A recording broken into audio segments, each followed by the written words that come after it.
Yari Petals, how you doing? It's your girl Lai-Dee Flegman and welcome back to my channel, where today we're diving into the ropes, quite literally, and tackling the ultimate beginner's guide to bondage.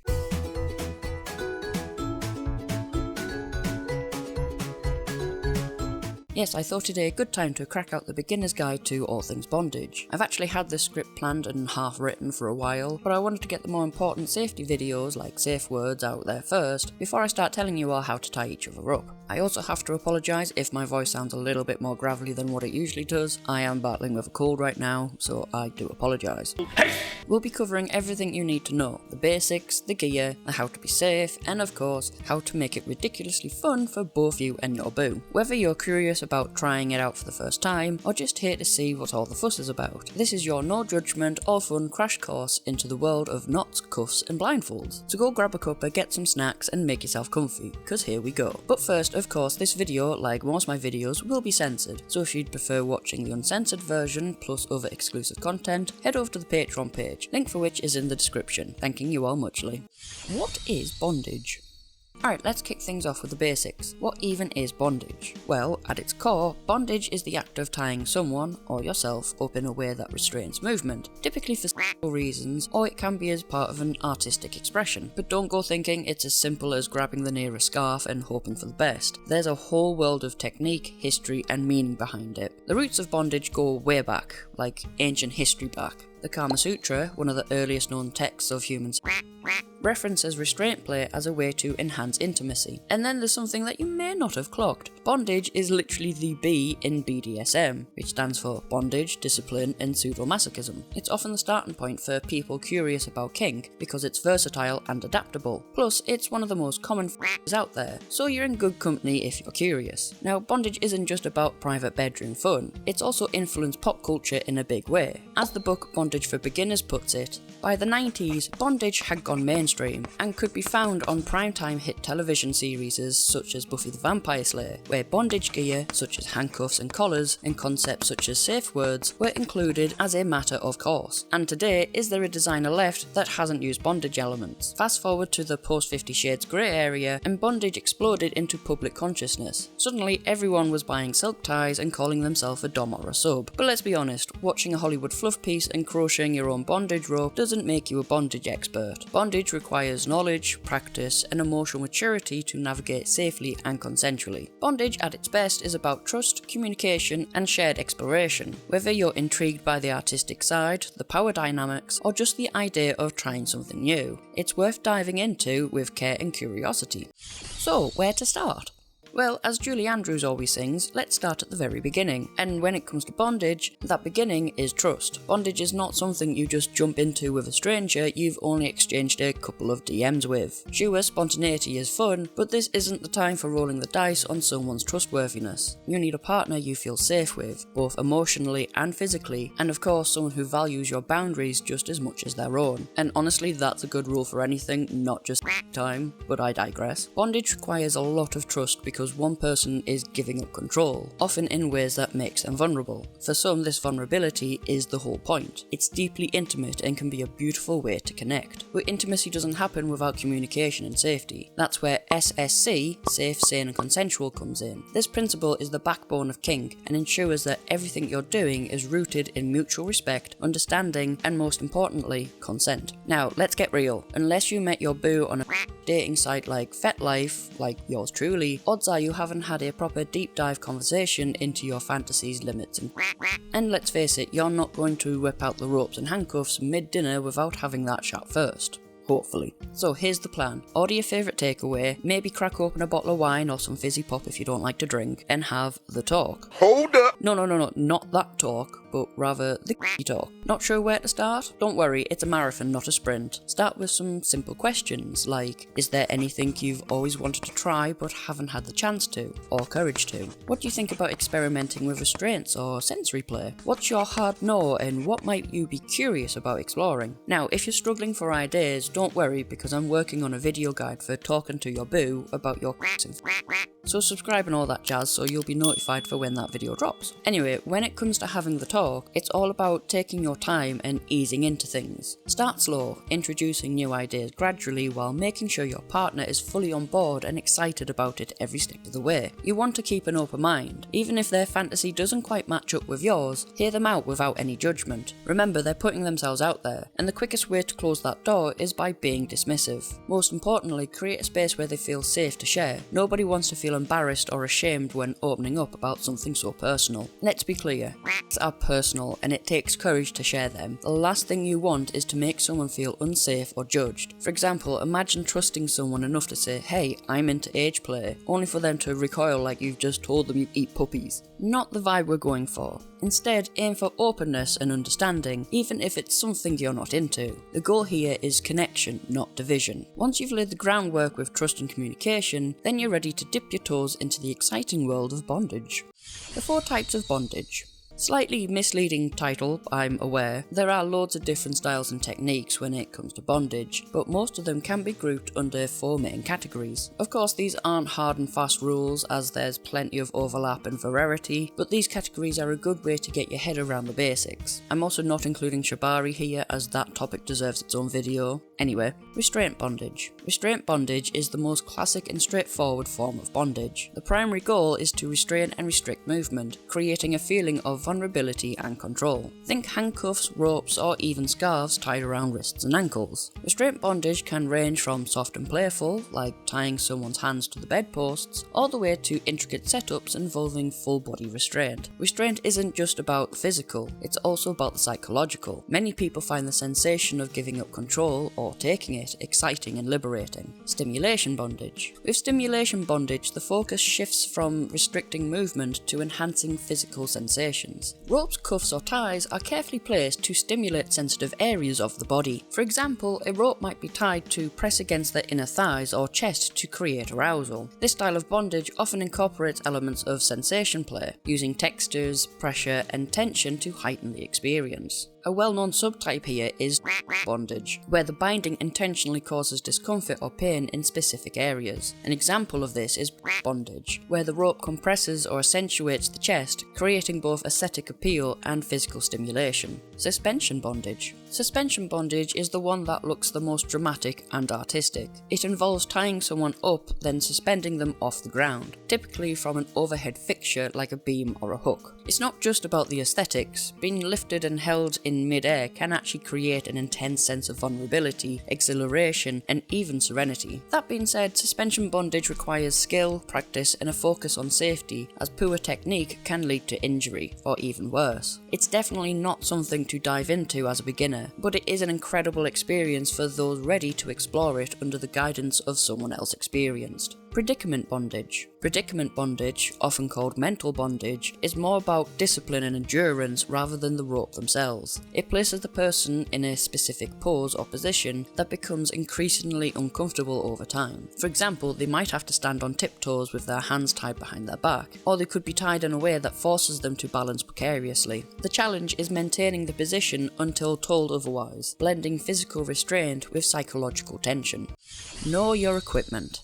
When it comes to bondage, the sheer variety of equipment can be a bit overwhelming. From household items to specialty gear, there's something for everyone, whether you're a total newbie or a seasoned kinkster. For this video though, we'll keep it simple and focus on the basics to get you started. Restraints. Restraints are the bread and butter of bondage gear, and they are often the easiest place to start. The goal is simple: limit movement to create a sense of vulnerability and control. You don't need to splash out on expensive equipment right away. Everyday household items can work just fine. Scarves, neckties, or even bandanas can be repurposed for soft, beginner-friendly restraints. That said, some household items like stockings, duct tape, and zip ties can be risky if used improperly. They can cut off circulation or damage the skin, so proceed with caution with those items. If you're thinking of splashing out, there's a whole world of purpose-made restraints to explore. Rope is a top choice. It's versatile and well loved for trying out different techniques, but you'll want to pick up something soft and designed specifically for bondage. You don't want to be getting rope from the hardware store. That can just leave you with burns and irritation. Then there's bondage tape, which is brilliant for beginners. It's stretchy, doesn't stick to your skin, and is easy to handle and remove. Leather cuffs cuffs are another great option. They're stylish, comfy, adjustable, and they're a durable pick that's perfect if you're just starting out. As for metal handcuffs, they're a bit of a classic, but not always the comfiest. They can pinch and bruise, so if you fancy those, go for padded versions or ones with quick release features. If you're in the UK, shops like Ann Summers offer beginner kits, while online realtors like Love Honey or Adam and Eve are goldmines for a wide range of bondage gear. Wherever you do shop, always read reviews and double check product quality before buying. And of course, don't forget Shein's large range of BDSM equipment either. Also remember, #NotSpawn. Sensory deprivation.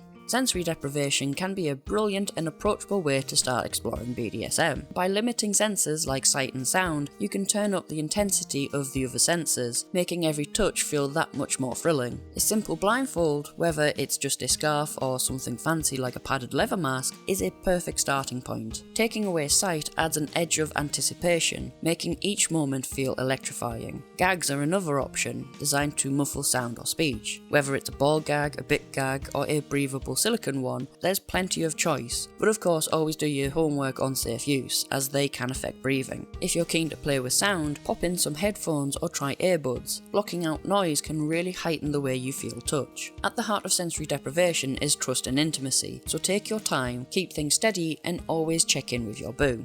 Sensation play. If sensory deprivation is about taking sensations away, sensation play is the opposite, introducing new feelings and textures to heighten arousal. The options here are endless, and you can tailor them to your comfort level. If you're just starting out, there's loads of beginner-friendly items to dip your toes into sensation play. Feather ticklers are a lovely choice, perfect for teasing the skin and building that delicious sense of anticipation. For something with a bit more edge, a pinwheel is a cracking tool. It rolls over the skin with spiky pressure, creating a tingling mix of light and intense sensations. Clamps are another option, and many come with adjustable designs so you can tweak the pressure to suit your comfort. And if you fancy trying wax play, go for candles specifically made for BDSM. They've got a lower melting point, so they're safer to use on skin, but of course always test the temperature first to avoid any warm surprises. And if you're curious about suction, suction cups can create a vacuum effect that feels anywhere from gentle to intense, depending on how you use them. While many items can be used for bondage, always prioritise safety. Make sure anything you use won't cut, bruise or cause harm, and it's always a good idea to have safety scissors handy, especially if you're experimenting with rope or tape. Now, there are far more items and toys that would be classified under BDSM equipment, but I don't want this video to get bogged down with talking solely about the equipment. I have an A to Z list of equipment coming up real soon, so stay tuned for that if you're interested in learning more. Safe words and consent.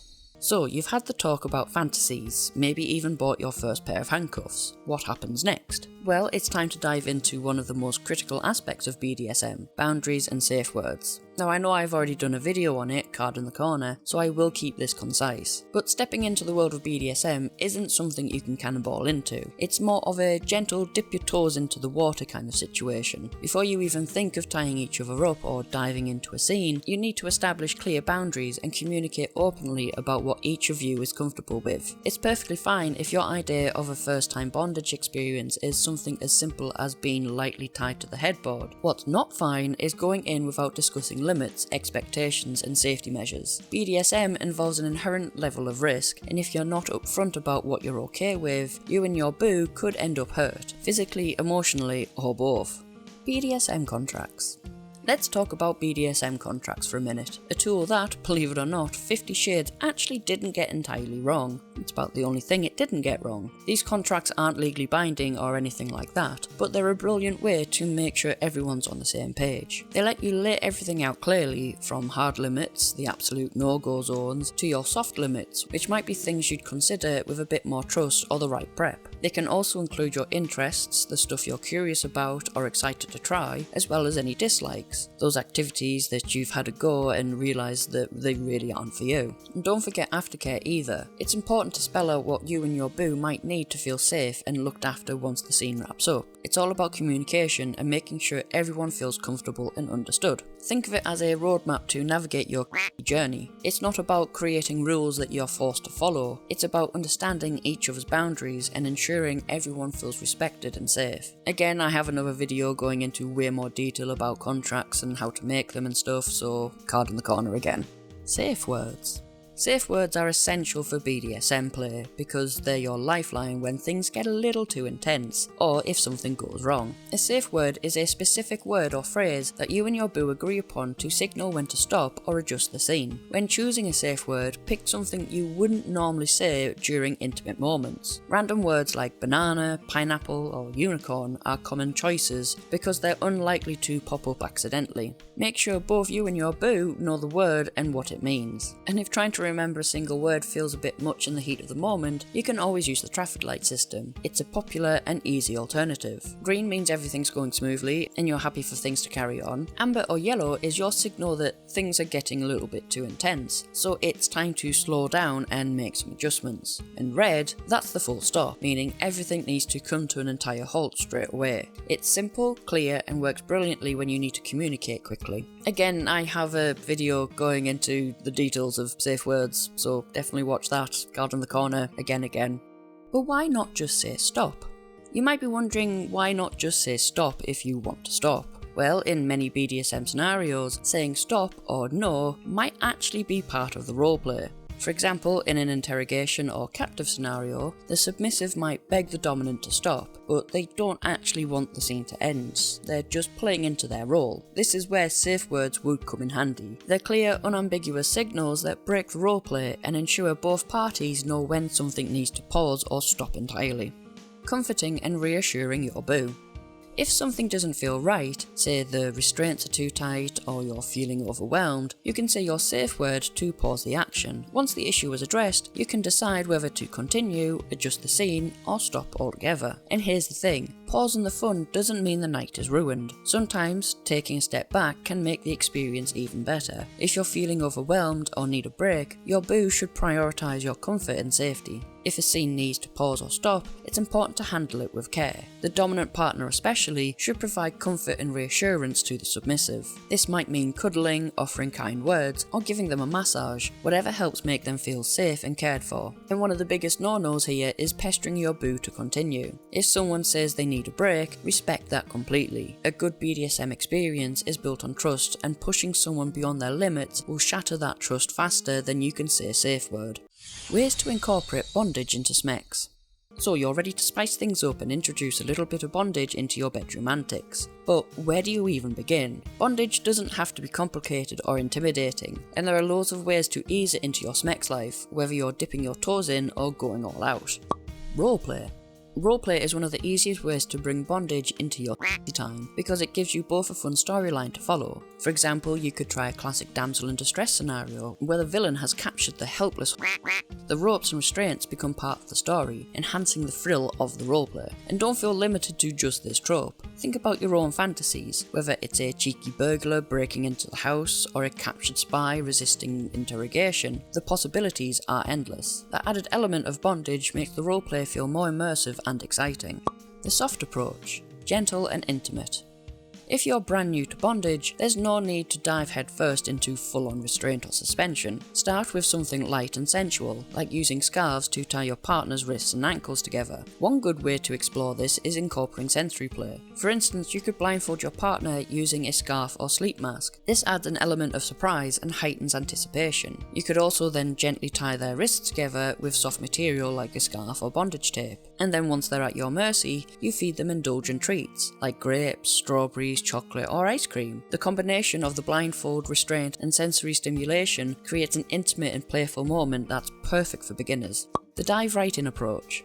For those who feel confident and have done their homework, there's the in with both feet method. This involves diving straight into bondage with all the gear and props you can manage. Think ropes, handcuffs, blindfolds and even ball gag if you're feeling adventurous. Sticking with the theme of superheroes and supervillains, imagine being tied to the bed in a spread eagle position, blindfolded and gagged, while your boo plays the devious villain. You could even kick it up a notch and have the devious villain make you beg for your freedom.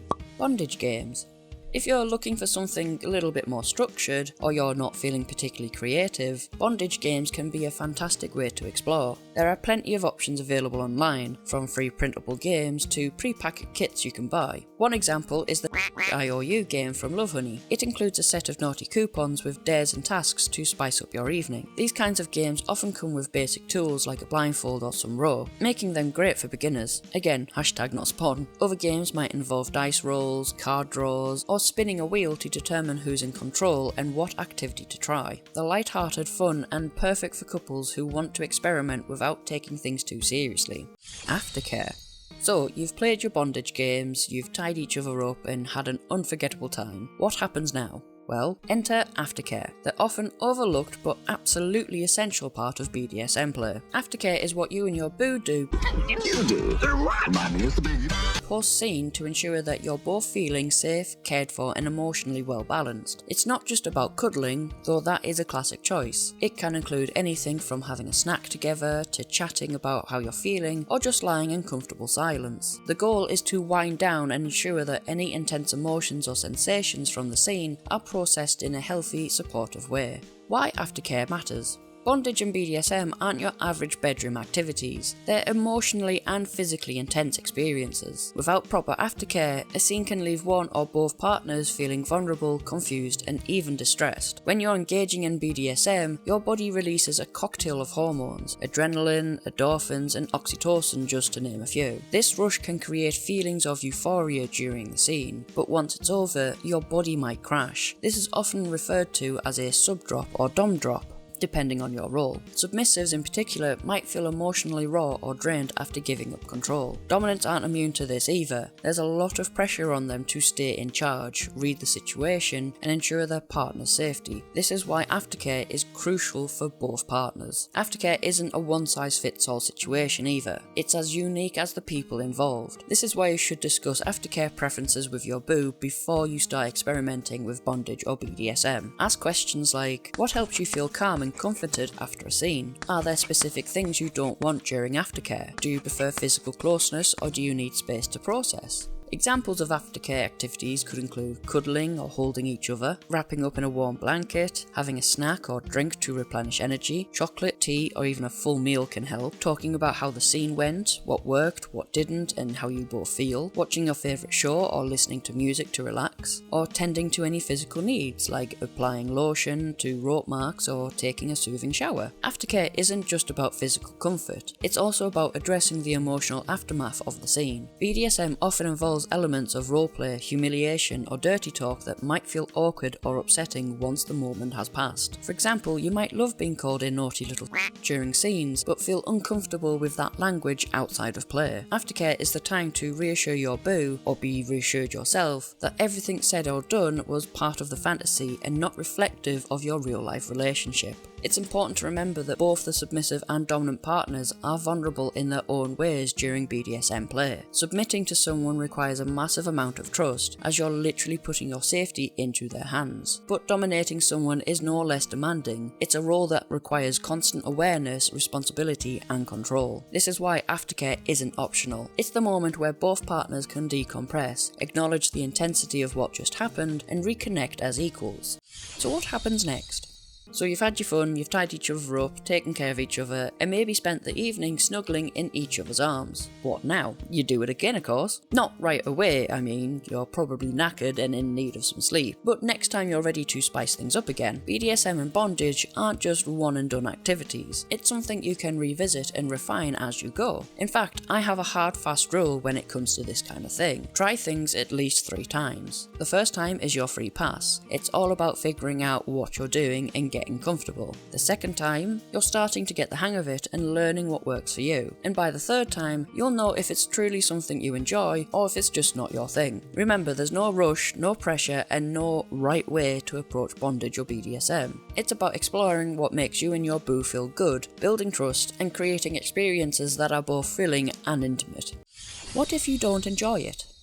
Let's be real for a moment. There's always a chance that you might try something in the bedroom and realise that it's just not for you, and that's completely okay. In fact, discovering what doesn't work for you is just as important as figuring out what does. This is another reason why aftercare is such a vital part of the experience. It gives you and your boo the opportunity to process what happened and talk through any feelings or reactions, good or bad. So, what do you do if you didn't enjoy it? Step 1. Reflect and communicate. First, take a moment to reflect on the experience and figure out what didn't work for you. Then, talk with your boo about it. Did you feel uncomfortable, overwhelmed, or just not into it? Was the issue with the activity itself, or was it the way that it was approached? Open, honest communication is the key to understanding what went wrong and how to move forward. Step 2. Adjust or let it go. Once you've identified the issue, you have 2 options. Decide not to do it again. If the activity itself didn't appeal to you, whether it's using a ball gag, being tied up, or any other form of bondage, then simply cross that off your list. There's no need to force yourself into something that doesn't feel right.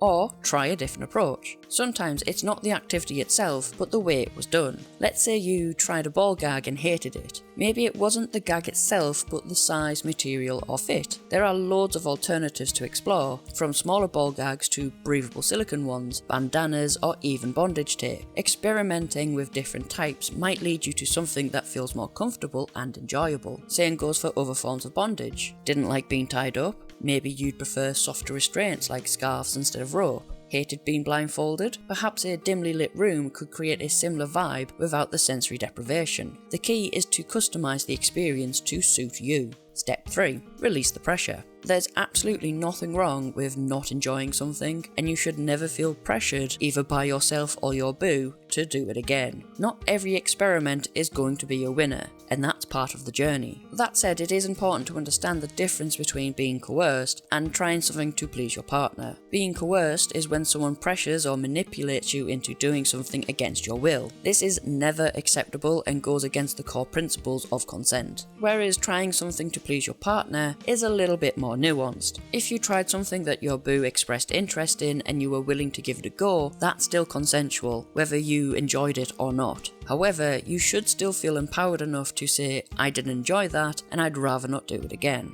Having boundaries doesn't mean you're inflexible, it just means you're respecting yourself and your needs. And step 4, learn and grow. Exploring is a process and not every step of the journey will be a perfect match. What's important is that you take the time to learn what works for you and what doesn't. Keep communicating with your boo, stay curious, and don't be afraid to revisit something later if it feels right. For example, you might dislike a certain activity now, but feel differently once you've built a bit more trust, experience, or confidence. Or you might find that it's never for you, and that's totally valid too. At the end of the day, your consent and comfort are what matters the most. Always approach BDSM with a sense of agency, knowing that you have the right to say yes, no, or maybe at any time. And if something doesn't feel right, it's okay to stop and reassess. Remember, is about exploration, not perfection. There's no prize for sticking with something you don't enjoy, and the real goal is to create experiences that are pleasurable and meaningful for both you and your boo.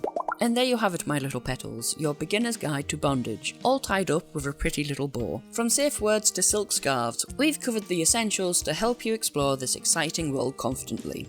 And of course, that's the end of the video. I hope you all enjoyed. If you did, you know the score by now. Like, subscribe, hit that bell, join the Patreon, all that jazzy jazz. I have a few new videos lined up for the channel, so there should be some new videos flying into your home pages in the next month or two. But until next time, stay curious, stay safe, and as always, keep exploring what makes you feel alive. This is Lai-Dee Flegman signing off, and I shall see you in the next one.